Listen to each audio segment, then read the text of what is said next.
오늘은 맥주감사 주일입니다. 오늘 말씀을 듣기 전에 우리 같이 찬송 하나 하십시다. 아마 여러분들도 잘 알고 있는, 아마 이 찬송을 제가 처음 들은 것이 한 50년, 한 40년도 더 된 것 같은 그런 찬송인데, 그런데 부를 때마다 우리의 영혼 속에 풍성한 은혜를 주는 찬송이에요. 우리 다 같이 한번 찬송하십시다. 우리 고백하는 마음으로 깊이 생각하면서 같이 찬송하십시다. 찬송하라, 찬양하라 내 영혼아, 찬양하라 내 영혼아, 찬양하라 내 영혼아, 내 속에 있는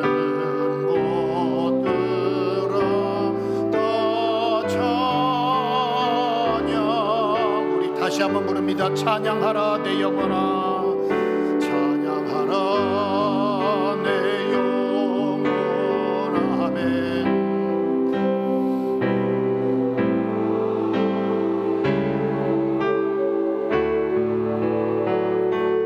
내 속에 있는 것들아 다 감사하라 내 영혼아, 감사하라 내 영혼아,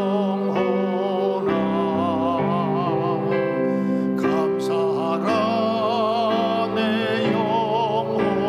아멘. 내 속에 있는 것들아 다 감사. 기뻐하라 내 영혼아, 기뻐하라 내 영혼아, 기뻐하라 내 영혼아, 내 속에 감사하라 내 영혼아, 감사하라 내 영혼아,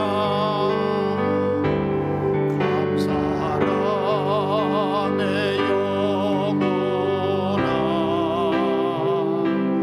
감사하라 내 영혼아, 내 속에. 우리 두 손을 가슴에 대고 같이 부르십시다. 감사하라 내 영혼아, 감사하라 내 영혼아, 감사하라 내 영혼. 아멘. 감사하라 내 영혼아, 내 속에 있는 것들아 다 우리 다시 한번 부르십시다. 감사하라 내 영혼아, 감사하라 내 영혼아, 감사하라 내 영혼아, 내 속에 있는 것들아 다 감사하라.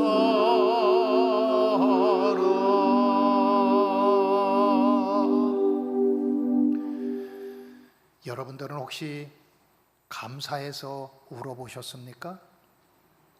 하나님의 은혜가 감사해서, 또 내 삶이 이렇게 힘들고 어려움 가운데서도 하루하루 살아가는 것이 감사해서, 여러분 혹시 감사의 눈물을 흘려보셨는지요? 여러분, 우리가 하나님 앞에 감사할 것밖에 없습니다. 저는 지난 한 주일 동안 조금 전에 불렀던 찬양하라 내 영혼아, 또 감사하라 내 영혼아, 기뻐하라 내 영혼아, 이 찬양을 부르면서 얼마나 은혜를 받았는지 모릅니다. 오래된 복음성가지만 그러나 감사의 눈물을 흘리면서 하나님의 은혜가 감사하고 또 하나님께 영광과 찬양과 기쁨을 드렸습니다. 여러분들도 감사와 찬양과 기쁨을 하나님 앞에 드릴 수 있는 여러분들 되기를 주님의 이름으로 축복합니다. 우리가 세상 살아가면서 사람에게 공평한 것이 세 가지가 있습니다. 아무튼 우리가 세상을 살다 보면 불공평한 것이 참 많지요. 왜 저 집은 저렇게 부자로 살까? 저 사람은 왜 부모 잘 만나서 고생도 별로 안 하는 것 같고 나만 고생하는 것 같고, 어떤 사람은 남편 잘 만나서 참 행복하게 사는 것 같은데, 여러분, 세상이 참 불공평한 것이 많은 것처럼 느껴지지만 그러나 모든 사람에게 공평한 것이 세 가지가 있습니다. 하나는 시간입니다. 모든 사람에게 24시간이라고 하는 시간은 공평합니다. 저에게도 24시간이 공평하고 여러분에게도 24시간이 주어져 있습니다. 부자라고 해서 25시간이 되는 것이 아닙니다. 똑같이 24시간 주어지는데 그 시간을 우리는 잘 활용하면서 살아가야 되는 것입니다. 모든 사람에게 공평한 것 또 한 가지가 있는데 그것은 바로 죽음이라고 하는 것입니다. 여자나 남자나 똑같이 죽음 앞에서는 공평합니다. 권력이 있어도 죽음이 찾아오고 권력이 없어도 죽음이 그 사람 앞에 반드시 찾아오게 되어 있습니다. 죽음 앞에서는 누구도 자유로울 사람이 없고 세상에서 죽음을 이기는 사람은 아무도 없습니다. 저는 목회하면서 많은 장례식을 치르고 있지만 그런데 오는 데는 순서가 있어도 가는 데는 순서가 없다고 하는 것을 참 많이 느낍니다. 죽음 앞에서는 누구든지 공평합니다. 그리고 우리 인생에 또 한 가지 공평한 것이 있는데 누구나 인생의 시련과 어려움을 겪으며 살아간다고 하는 것입니다. 인생의 고난과 역경을 피할 수가 없습니다. 마음에 찾아온 번뇌와 괴로움, 그리고 질병의 고통, 실패, 그리고 실수 때문에 넘어지고 사람과의 관계 속에서 겪는 아픔, 고난의 이런 아픔과 고통의 크기와 정도의 차이는 있고 강도의 차이는 있을런지 모르지만 그러나 누구에게든지 똑같이 찾아오는 것이 고통입니다. 여러분, 한번 길거리 지나가면서 웃고 있는 사람에게 물어보십시오. 당신은 고통이 없습니까? 어려움이 없습니까? 힘든 일이 없습니까? 아마 그러면은 예라고 대답하는 사람은 한 사람도 없을 것입니다.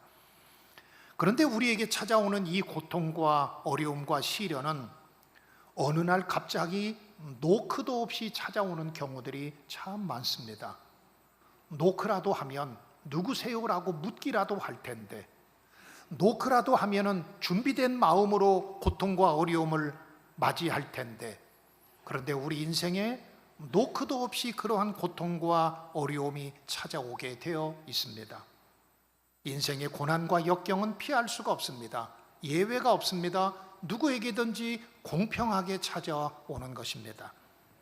이런 고난과 시련은 왕이라고 할지라도 예외가 아닙니다. 다윗 왕에게도 예외가 없이 이런 어려움과 시련이 찾아옵니다.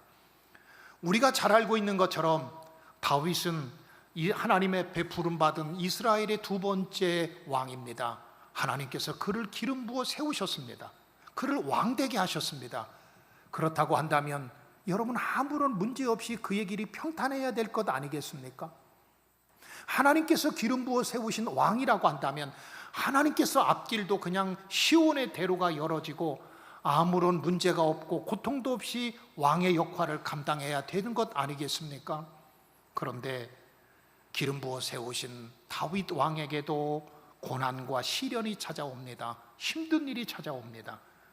사도행전 13장 22절을 보면 하나님께서 말씀하시기를 다윗을 만나니 내 마음에 맞는 자다. 내 마음에 맞는 자라고 하는 말은 하나님 마음에 흡족한 사람이었던 것입니다. 그런데도 그에게 고난과 어려움이 찾아오고 예외가 없었습니다. 특별히 오늘 본문인 시편 57편의 말씀은 다윗이 지금 큰 위기 가운데 있습니다. 삶이 흔들릴 만큼 큰 고통과 고난 가운데 이 시를 지었습니다. 오늘 보면 다 같이 6절의 말씀을 보면 그들이 내 걸음을 막으려고 그물을 준비하였으니 내 영혼이 억울하도다. 그들이 내 앞에 웅덩이를 팠으나 자기들이 그 중에 빠졌도다. 오늘 6절의 말씀에 보면 지금 다윗이 처해 있는 상황과 환경을 두 단어로 소개하고 있는데, 하나는 그물이라고 하는 단어와 또 한 가지는 웅덩이라고 하는 단어입니다. 지금 다윗이 그물, 함정에 빠져 있습니다. 얼마나 억울한지 모릅니다. 웅덩이에 빠졌습니다. 이 웅덩이라고 하는 말은 구덩이라고 하는 뜻도 가지고 있지만 또 한 가지는 그게 죽음이라고 하는, 무덤이라고 하는 뜻도 가지고 있습니다. 지금 다윗이 처해 있는 상황이 얼마나 심각한지 다윗이 그의 삶이 모든 것이 흔들리고 무너질 만큼 되었다고 하는 것입니다. 이런 다윗이 인생에 있어서 언제 그럼 이런 심각한 어려움과 고난을 겪었는가 하면, 오늘 보면 시편 57편의 위에 보면 조그마한 글씨로 써 있는 것이 있어요. 여러분 성경을 한번 다 같이 보시겠어요? 아마 여러분들이 성경을 보면 조그마한 글씨로 써 있는 것이 있는데, 다윗의 믹담시, 인도자를 따라 알다스엣에 맞춘 노래, 다윗이 사울을 피하여 굴에 있던 때에 라고 그렇게 소개해 놓고 있습니다. 이 시편 57편은 믹담시입니다. 이 믹담이라고 하는 말은 교훈이라고 하는 뜻과 비밀이라고 하는 뜻을 가지고 있습니다. 다윗이 이 사건을 통해서 교훈을 얻고 그리고 지었던 그런 시라고 하는 것입니다. 알다스엣이라고 하는 말은 나를 버리지 마십시오, 나를 멸망시키지 마소서라고 하는 뜻으로, 한 사람이 부르면, 한 사람이 선창하면 다른 사람이 다 둘러앉아서 같이 부르는 그런 노래를 가리켜서 알다스헷이라고 그러고, 그런데 특별히 언제 이 시를 기록해 놓았는가 하면 다윗이 사울을 피하여 있을 때에 그랬습니다. 다윗이 사울을 피해 다닙니다. 그것도 10년 동안이나 10여 년 가까이 그를 피해 다닙니다. 특별히 사무엘상 22장에 보면 다윗의 삶이 굉장히 흔들리는 사건이 있습니다. 사울이 다윗을 죽이려고 혈안이 되어 있고 많은 군사들을 보내서 다윗을 뒤쫓습니다. 다윗은 왜 이런 고통을 당해야 되는지 알 수도 없고 도대체 이해가 되지 않지만 그냥 도망가야 됩니다. 왜? 죽이려고 하기 때문에. 어디서부터 이 문제가 왔는지, 왜 이 문제, 어떻게 이 문제를 해결해야 될지, 어디로 도망가야 될지 알지도 못합니다. 그냥 언제 이 고난이 끝날는지 기약도 없습니다. 한 가지, 그를 죽이려고 하기 때문에 사울을 피해서 도망자 신세가 되었다 하는 것입니다. 얼마나 다윗이 절박했는지, 제사장에게 가서 제사장의 도움을 받았더니, 심지어는 사울 왕은 제사장들이 다윗을 도왔다고 하는 그 이유 하나 때문에 85명의 제사장들을 죽이기도 합니다. 얼마나 답답한지 몰라요. 얼마나 답답한지 몰라요. 얼마나 억울한지 몰라요. 다윗의 삶이 지금 뿌리째 흔들리고 있습니다. 어쩌면 우리 인생도 마찬가지지요. 생각지도 않았던 어떤 사건, 어려움, 고난이 우리에게 찾아와서 피할 곳도 없고 도망갈 곳도 없고 무엇을 해야 될지, 어떻게 해결해야 될지, 어떻게 풀어야 될지, 이 문제를, 이 흔들리는 문제를 어떻게 내가 풀어야 될지 알지 못하고 흔들리고 있을 때가 참으로 많다는 것입니다. 이 흔들림이 언제 끝날는지 알지 못해요. 언제 끝날는지 알면 차라리 그 끝나는 날을 바라보고 살아갈 텐데 정말로 이 날이 끝나기는 할런지, 그리고 이 날이 언제 끝나는지 알지 못하기 때문에 더욱 답답합니다. 그런데 여러분, 이때 다윗이요, 오늘 7절 말씀에 보면 하나님 앞에 마음을 확정하고 확정했다고 합니다. 우리 한번 다 같이 7절의 말씀을 볼까요? 7절 말씀에 보면 우리 다 같이 7절 말씀 같이 읽읍시다. 시작. 하나님이여 내 마음이 확정되었고 내 마음이 확정되었사오니 내가 노래하고 내가 찬송하리이다. 아멘. 다윗이 그 삶이 지금 뿌리째 흔들리고 있을 때에 그때 다윗은 내가 마음을 확정했습니다. 마음을 확정했다라고 하는 말은 마음을 굳게 먹었습니다. 마음을 내가 고정했습니다. 마음을 확고하게 했습니다. 하나님 앞에 그렇게 고백하고 있어요. 여러분, 대부분의 사람이 마음이 어떤 그런 삶이 흔들리는 어려움이 찾아오고 시련이 찾아오면 낙심하고 실망하고 포기하고 그럴 텐데, 다윗은 그 기회를 통해서 오히려 마음을 확정하는 전화위복의 기회로 삼습니다. 마음을 확정했어요. 마음을 확정했어요. 여러분, 우리 사람이라고 하는 것은요, 마음을 어떻게 먹느냐에 따라서 우리 인생이 달라지는 것 같아요. 그래서 우리나라 속담에도 보면은 우리 인생은 사람이 마음 먹기 나름이다, 그런 말 있지 않습니까? 마음 먹으면 그것이 그렇게 되어 있고, 그렇게 마음 먹으면 사람이 환경이 다르게 보여요. 지금 다윗이 마음을 바꿔 먹었습니다. 마음을 확정했습니다. 지금 다윗이 쫓기는 환경이 변한 것도 아니고 문제가 해결된 것도 아니고 어려운 처지와 환경이 변하고 새로워진 것도 아니지만 다윗이 가장 먼저 그의 마음을 확정하고 마음을 바꿔 먹었습니다. 제가 오늘 일부 예배 드리기 전에 우리 안수 집사님하고 기도 시간에 그냥 기도하러 제 방에 오셨길래, 안수 집사님 많이 요즘 덥지요? 그랬더니 여름이니까 덥지요. 그냥 여름이니까 덥다 생각하면 괜찮아요. 제가 교훈을 얻었어요. 아무리 더워도 여름이니까 덥구나, 마음에 그렇게 생각하고 마음에 확정하면 더위를 이길 수 있구나. 여러분, 제가 그것을 깨닫고 집사님 참 명언을 하셨어요. 좋은 얘기입니다. 여러분, 그렇습니다. 다윗은 삶이 흔들릴 때에 마음을 확고히 했습니다. 마음을 굳게 했습니다. 마음을 바꾸었습니다. 그리고 마음을 바꾸면서 내가 마음을 확정했습니다. 여러분, 사람이요, 마음 먹기에 따라서 세상이 다르게 보이는 거예요. 내가 아름다운 마음으로 세상을 보면 세상이 다 아름답습니다. 감사의 마음으로 세상을 보면 세상이 다 감사할 것밖에 없습니다. 그런데요, 만약에 여러분들이 원망과 불평의 마음으로 세상을 봐보십시오. 다 불평스럽고 다 원망하고 다 안 되는 것밖에 없어요. 다 부정적인 것밖에 없어요. 아이들이 읽는 전래 동화 가운데 3년 고개라고 하는 그러한 전래 동화가 있습니다. 그 동화의 내용은 이런 내용이에요. 옛날에 할아버지와 할머니가 아주 잘 살고 있었는데, 이 할아버지는 나무꾼입니다. 그래서 매일매일 나무를 해다가 장에다가 팔고 나무를 해다가 갖다 팔아서 그걸로 생활하는 그러한 할아버지인데, 할머니가 같이 살고 있는데, 그런데 이 할아버지 집을 가려면 고개를 하나 넘어야 돼요. 근데 이 고개 이름이 3년 고개입니다. 왜 3년 고개인가 하면 이 고개를 넘다가 넘어지면 3년밖에 못 산다. 그래서 3년 고개예요. 그래서 이 할아버지는 나무를 해서 장에 나갈 때마다 조심조심합니다. 왜? 넘어지면 몇 년밖에 못 살아요?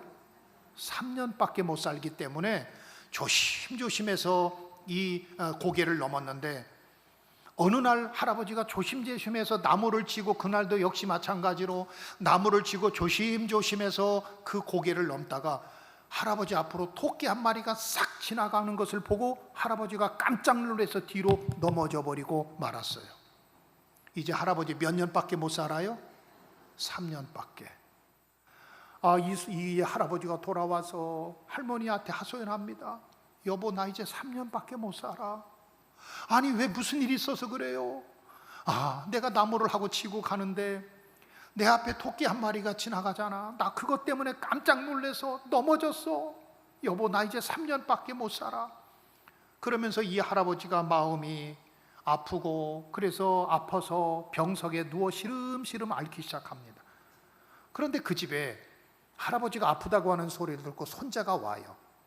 손자가 와서 할아버지 어디 아프세요? 그랬더니 할아버지가 대답하기를 나는 이제 3년밖에 못 살아. 왜냐하면 저 3년 고개를 넘다가 내가 넘어졌지 않니?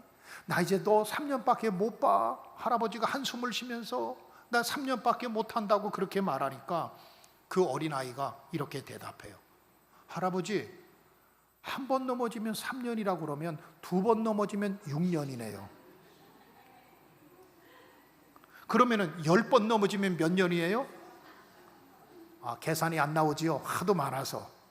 여러분, 10번 넘어지면 30년을 사는 거예요. 그래서 이 할아버지가 그 고개에 달려 올라가서 10번 넘어져서 30년을 살았다고 하는 그런 옛날 이야기입니다. 그래요. 사람이요, 마음 먹기에 따라서 세상이 달라지는 거예요. 내가 감사하는 것도 마음 먹기에 따라서 감사할 수도 있고 감사를 잃어버리며 살아갈 수도 있어요. 감사 때문에 울 수도 있고 감사가 없어서 한숨 쉴 수도 있는 겁니다. 민수기 13장에 보면 이스라엘 백성들이 출애굽을 하고 나서 가데스 바네아에 도착하게 됩니다. 가데스 바네아에서 12명의 정탐꾼을 뽑고 40일 동안 가나안 땅을 정탐하고 돌아옵니다. 정탐하고 돌아온 그들이 보고합니다.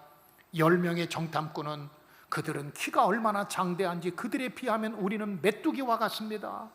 그들은 우리보다 강합니다. 우리는 못 갈 겁니다. 우리는 여기서 끝났습니다. 그렇게 말해요. 그런데 정탐을 다녀오고 난 후에 2명 여호수아와 갈렙은 이렇게 말합니다. 우리가 올라가서 취합시다. 능히 이길 것입니다. 그들은 우리의 밥입니다. 사랑하는 성도 여러분, 마음 먹기에 따라서 내가 연약한 메뚜기와 같은 존재로 볼 수도 있고, 마음 먹기에 따라서 우리에게 다가오는 시련과 어려움을 밥이 될 수도 있는 겁니다. 밥으로 볼 수도 있는 것입니다. 그러므로 여러분들이 마음을 확고히 하시기를 바랍니다. 여러분들이 마음을 굳게 하시기를 바랍니다. 어떤 어려움과 고난이 찾아와도 마음 먹기에 따라서 세상이 감사할 수도 있고 감사를 잃어버리며 원망과 불평하며 살 수도 있기 때문인 것입니다. 다윗은 삶이 흔들릴 때 가장 먼저 마음을 확고히 했어요. 그러면 그 다윗이 삶이 흔들릴 때 마음을 확정하고 마음을 굳게 했는데 어떻게 하겠다고 마음을 확고히 했을까요? 3가지를 오늘 말씀하고 있는데요. 가장 먼저는 내가 노래하고 찬송하겠다고 마음을 확고히 합니다. 우리 한번 다 같이 7절 말씀을 다시 볼까요? 하나님이여, 내 마음이 확정되었고 내 마음이 확정되어 싸우니 내가 노래하며 내가 찬송하리이다. 삶이 흔들릴 때에 흔들릴수록 그럼 사람은 대부분이 슬퍼하고 낙심하지요. 오히려 한숨 쉬지요. 그런데 다윗은 내가 내 삶이 흔들릴 때에, 내 삶이 뿌리째 흔들리는 것 같은 그런 일을 당하고 그런 일이 우리 가정에 찾아오고 그런 문제가 내 인생에 찾아왔을 때에 오히려 하나님을 찬송하고 오히려 노래하겠다는 것입니다. 그런데 여러분, 참 말은 그렇게 하기가 쉽지요. 여러분, 그게 쉬운 일인가요? 낙심하고 절망이 먼저 찾아오는 것 아니겠습니까? 그런데 다윗은 먼저 마음을 먹었어요. 믿음으로 마음을 가졌어요. 어떻게 해요? 내가 비록 지금 내 삶이 뒤흔들리고 어려움과 고난이 있지만 그런데 내가 마음속에 하나님을 찬송하겠다고 먼저 마음을 먹었다고 하는 거예요. 사람은 어떤 마음을 먹느냐에 따라서 인생이 달라집니다. 아무리 나쁜 것이라고 할지라도, 아무리 어려운 상황이라고 할지라도 내가 그것을 마음 먹으면 좋은 걸로 보이게 되어 있는 거예요. 사도행전 16장에 보면 바울과 실라도 그의 인생의 삶이 흔들리는 아픔을 겪습니다. 바울과 실라가 복음을 전하다가 빌립보 감옥에서 감옥에 갇힙니다. 옷이 벗겨지고 발은 착고가 채워지고 그리고 깊은 감옥에 갇히게 됩니다. 아마도 저 같았어도, 여러분 같았어도 아마도 그 감옥에서 찬송을 안 할 것 같아요. 신음소리 나고 끙끙거리고 아파하고 절망하고 그럴 텐데, 이런 상황 속에서도 바울과 실라가 하나님을 찬송하지 않습니까? 사도행전 16장 25절에 보면 한밤중에 바울과 실라가 기도하며 하나님을 찬송하며 그랬어요. 여러분, 그때 하나님께서 바울과 실라에게 묶였던 것을 풀어주십니다. 그리고 옥문이 열어지는 기적의 역사를 베풀어 주십니다. 사랑하는 성도 여러분, 삶이 무너지고 힘들 때 그때 찬송하십시오. 찬송의 은혜가 됩니다. 그때 하나님을 높이십시오. 노래하십시오.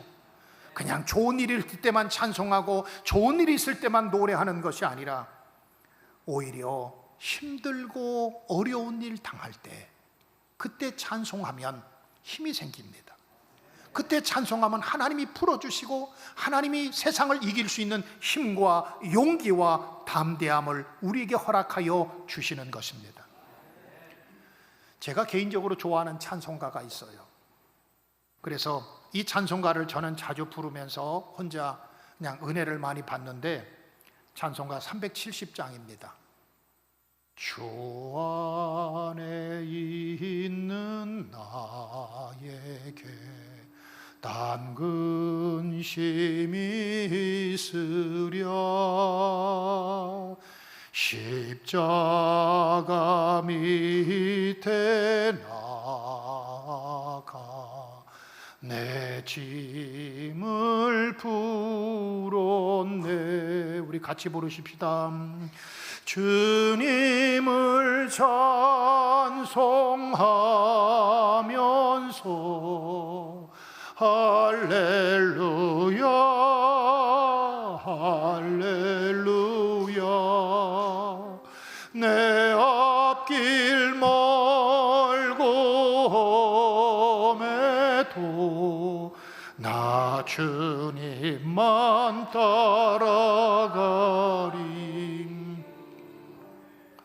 2절에 보면 그 두려움이 변하여 내 기도 되었고 전날의 한숨 변하여 내 노래 되었네. 주님을 찬송하면서 할렐루야 할렐루야 내 앞길 멀고 험해도 내 앞길 멀고 험해도 나 주님만 따라가리. 사랑하는 성도 여러분, 여러분들의 삶이 무너지는 것과 같은 아픔과 어려움을 겪을 때 한숨 쉬고 낙심하고 실망하지 마시고 오히려 찬송하는 마음을 가지시기를 주님의 이름으로 축복합니다. 그러면 힘이 생깁니다. 그러면 어려움을 이길 수 있는 용기가 생깁니다. 두 번째로는 삶이 무너지는 다윗은 하나님 앞에 마음을 확정하기를 내가 하나님 앞에 기도하겠습니다. 기도하겠습니다. 그렇게 마음을 확정합니다. 오늘 8절 말씀에 보면 내 영광아 깰지어다 비파야 수구마 깰지어다 내가 새벽을 깨우리로다. 여러분, 새벽을 깨운다고 하는 말은 내가 기도하기 위해서 새벽을 깨우겠습니다. 이 어둠을 물리치겠습니다. 내 앞에 다가온 이 어려움을 내가 하나님 앞에 새벽을 깨우면서 이 어둠을 물리치고 어둠을 견디겠습니다 라고 하는 그러한 기도의 시간을 말하고 있는 거예요. 시편 46편 5절에도 새벽에 하나님이 우리를 도와주신다고 그랬습니다. 출애굽기 14장 23절에 보면 새벽에 하나님께서 홍해바다를 갈라주셨습니다. 여호수아서 6장 15절에 보면 새벽에 하나님께서 여리고성을 무너뜨려 주셨습니다. 새벽은 내가 하나님과 조용히 만나는 시간입니다. 새벽은 무너진 삶을 다시 세우는 시간입니다. 새벽은 내 가정에 찾아오고 내 인생에 찾아온 문제를 놓고 하나님과 씨름하는 시간입니다. 새벽은 아픔과 어려움 중에 하나님의 위로를 받는 시간입니다. 새벽은 하나님의 만져주심을 경험하고 하나님이 나와 함께 하시는 것을 경험하는 그러한 시간입니다. 새벽은 오직 하나님만 바라보는 시간인 것입니다. 기도하면 하나님이 힘주세요. 내가 스스로는 이길 수 없지만, 내가 스스로는 감당할 수 없지만, 내가 스스로는 버틸 수 없지만, 그러나 기도하면, 새벽을 깨우면 우리 하나님께서 견딜 수 있는 힘을 주시고 버틸 수 있는 힘을 하나님께서 허락하여 주시는 겁니다. 세 번째로, 다윗이 삶이 무너질 때에 오히려 마음속에 확정하기를 내가 감사하겠습니다. 감사하겠습니다. 감사하겠습니다. 그래서 오늘 본문 9절의 말씀에 보면 이렇게 말합니다. 주여, 내가 만민 중에서 주께 감사하오며 문 나라 중에서 주를 찬송하리다. 기쁘고 좋은 일이 있을 때에 감사하는 것은 누구든지 할 수 있습니다. 그러나 삶이 무너지고 힘든 일을 당했을 때 감사하는 것은, 여러분, 이것은 믿음으로 하는 것입니다. 저는 그래서 다윗이 내가 주께 감사하오며, 이 말은 그냥 입으로 하는 소리가 아니라 믿음으로 고백하고 있는 거라고 저는 그렇게 생각을 해요. 이런 상황 속에서 감사한다고 하는 것은, 삶이 무너지고 힘들 때에 감사한다고 하는 것은 참 어려운 일이지요. 그런데 전능하신 하나님을 믿기 때문에 감사하는 거예요. 비록 내 삶이 무너져도 하나님은 무너지지 않는다고 하는 그 믿음, 나는 실패해서도 하나님은 실패하지 않는다고 하는 그 믿음, 나는 실망해서도 우리 하나님은 실망시키지 않으신다고 하는 그 믿음, 나는 절망스럽고 나는 포기할 수밖에 없지만 하나님은 포기하지 아니하신다고 하는 그 믿음, 이 믿음 때문에 하나님을 찬송하고 하나님께 감사를 올려드린 것입니다. 그러나 믿음으로 확정하고 믿음으로 선포하죠. 내가 하나님께 감사하겠습니다. 이런 감사를 했던 사람이 구약 성경에 보면 또 한 사람이 있는데 바로 하박국 선지자입니다. 하박국서 3장 17절로 18절에 보면, 비록 무화과 나무가 무성하지 못하며 포도나무에 열매가 없으며 감람나무에 소출이 없으며 밭에 식물이 없으며 우리의 양이 없으며 외양간에 소가 없을지라도 나는 여호와를 인하여 즐거워하며 그의 구원의 하나님을 인하여 기뻐하리로다. 사랑하는 성도 여러분, 삶이 무너지고 힘들 때 불평하고 원망하는 것은 누구든지 할 수 있습니다. 그러나 내 삶이 무너지는 것 같은 그런 아픔과 어려움 가운데서 감사할 수 있는 것은 믿음의 사람 아니고서는 도저히 할 수가 없습니다.